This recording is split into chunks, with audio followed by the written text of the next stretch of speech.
आत्ताच त्याचा ट्रेलर पाहिला आणि इतका इम्प्रेसिव्ह ट्रेलर आहे की आय टेल यू, मला तर वाटलं की मी साऊथची फिल्म जसं मी म्हटलं स्टेजवरून. आणि पोस्टर डिझाईन पण इतकी सुंदर आहे किंवा डेफिनेटली. आणि मुख्य म्हणजे ना, मला अजिबात सांगायला आवडत नाही लोकांना का चित्रपट बघायला या, पण आपण त्याचं प्रमोशनच असं केलं पाहिजे तर त्यांना येणं भागच आहे. आणि तुमचा हा चित्रपट त्याचा तुम्ही नुसतं ट्रेलर जरी टाकलात ना, पब्लिक वेळा होणार आणि येणार थिएटर. पण लोकांना थिएटरमध्ये येऊन चित्रपट पाहायला आवडतो.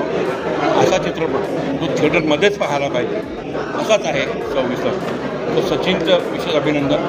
सचिननी खूप छान दिग्दर्शन केलेलं आहे आणि ऑफकोर्स जबाबदारी साहेबांचं तर काय म्हणा, कमाल केले त्यांनी. मस्त असा निर्माता डिरेक्टरला भेटण्याचा काय विचार होता. All the best all of you. आणि निलेशजींचा पण विशेष अभिनंदन. पुण्यात निलेशजी नाही आहे, तरीसुद्धा खूप मेहनत केली असणार असं मी अंदाज घेतो, कारण ती very important part of the film.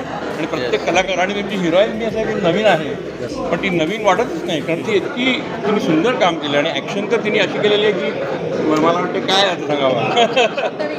आणि जे डॉक्टर आहे हे तर हे आणखी विशेष गोष्ट आहे ती. मी वकील असून सिनेमा केला तर ती डॉक्टर असून सिनेमा करते. Thank you very much. All the best you guys. आणि सिनेमा नक्कीच लोकांना आवडेल याची मला खात्री आहे. 26 नोव्हेंबर नंतर. All the best. मी सांगते, पहिल्या दिवशीपासून यांनीच मला सांगितलं आहे की ॲक्टर म्हणजे काय असतो. सगळ्यांनी मला गायडन्स असं दिला आहे की तुला रडायचं आहे तर तू असं करू शकतेस, राग दाखवायचं तर तू कुठल्याचा असा एक पर्सनबद्दल विचार कर ज्याचा तुला खूप राग येतो. म्हणजे इतकं रिअलिस्टिक एक्सपिरियन्स होता ना की मला पिक्चर वाटलीच नाही. खूप खूप म्हणजे मी सांगते ना, मी म्हणून आता पण यांना सोबतच घेऊन आली आहे सांगायला की यांच्यामुळे करू शकले मी, नाहीतर मी कुठेतरी कमी पडलीच असती नक्की. ज्याच्याकडे बॅकग्राऊंड असतो ना, तो सडनली ती गोष्ट करायला जातो तर एक खूप मोठा हर्डलसारखा असतो की तो नाही करू शकणार. पण मला इतकं सोपं वाटलं, मला हातात धरून ठेवलं होतं सगळ्यांनी आणि खूप व्यवस्थितपणे मला समोर नेलं आहे. मी सांगू शकते की टीमवर्कशिवाय कुठलीच वस्तू पूर्णपणे होत नाही. कॉलेज म्हणा, स्कूल म्हणा, you always have a team. त्या टीममुळे तुम्ही दिसता. आता तुमच्यामुळे मी दिसली नसती. This is also one of the team like that. बरं, प्रेक्षक जेवढे मिस करतात तेवढे पेशंट देखील तुला मिस करतात की? हो बरोबर आहे, पण मी ॲडजस्ट करायला तयार आहे. I love this life and I also love that life. पेशंट्सना तू प्रेक्षक बनवणार आहे. नक्की मी त्यांना सांगणार आहे, ट्रीटमेंट झाल्यावर 9 मेला प्लीज माझी पिक्चर बघायला जा विथ फॅमिली. चुकलं मॅडम, 9 मेला बोलवलंय का परत मला चेकअपसाठी? थिएटरमध्ये पण मी बघू शकते, तिकडे तुम्ही येऊ शकता. थँक्यू. काय सांगणार? बस एक छोटीशी गंमत झाली होती शूटिंगमध्ये. हिचा आणि माझा फायटिंग सीन होता. ॲक्च्युली हिला मला बॉटल मारायची होती. इथे एक रिअल बॉटल होती आणि एक शुगरवाली बॉटल होती. तर इथे चुकून मला ती रिअल बॉटल मारली. तर तेवढं बरं झालं की ती बॉटल इथे लागली, माझ्या जर चेहऱ्यावर लागली असती तर मे बी हा चेहरा वेगळा असता. तर ती अजून नाही इसवते आता, अजूनही ती तो किस्सा आठवते मला. पण चित्रपट खूप छान झाला आहे. तुम्ही सगळ्यांनी आवर्जून बघावा अशी आमच्या सगळ्यांची विनंती. आणि आमचा सगळ्यांचा रोल तुम्हाला नक्कीच आवडेल. So thank you. Thank you so much. आमचा चित्रपट खूप छान आहे. 26 नोव्हेंबरचं महत्त्व आहे त्याच्यामध्ये, जे खूप कमी लोकांना माहिती आहे. ते आहे चित्रपटाचं कथा छान आहे, संवाद छान आहेत, आर्टिस्ट सगळे छान आहेत, कलाकार उत्तम कलाकार आहेत आणि प्रत्येकाने आपलं काम खूप छान केलं आहे. डायरेक्शन छान आहे. एकूण सुंदर पॅकेज आहे. ते मनोरंजनाचं बरगतचं पॅकेज आहे एका मेसेजसहित. नक्कीच सगळ्यांनी 9 मेला थिएटरमध्ये जाऊन आमचा पिक्चर 26 नोव्हेंबर पाहावा.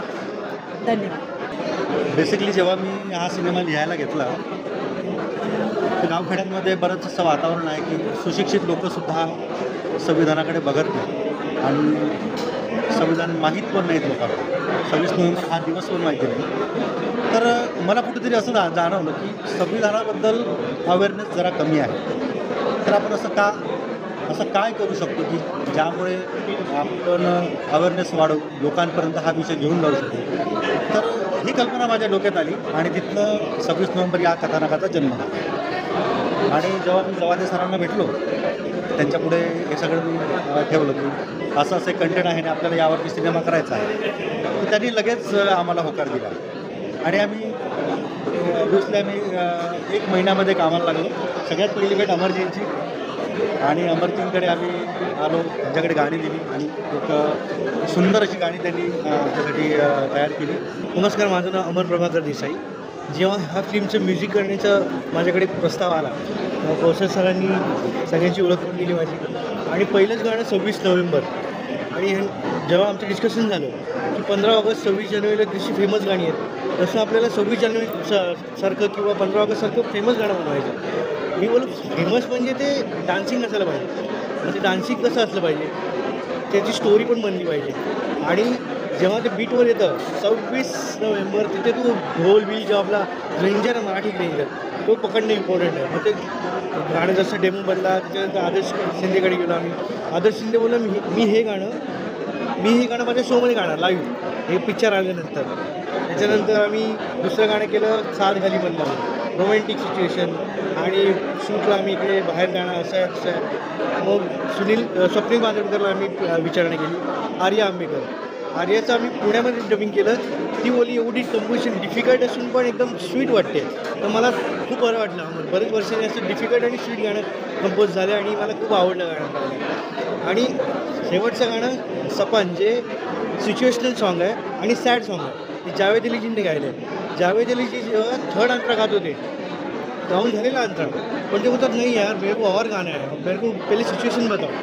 मग सचिन सरांनी सिच्युएशन सांगितली की थर्ड अंतराला काय होतं. तर ते परत त्यांनी पूर्ण रेकॉर्ड केलं, काढून टाकायला सांगितलं. आणि थर्ड अंतरा जेव्हा गायला तेव्हा आमच्या सगळ्यांच्या अंगावर काटा आला.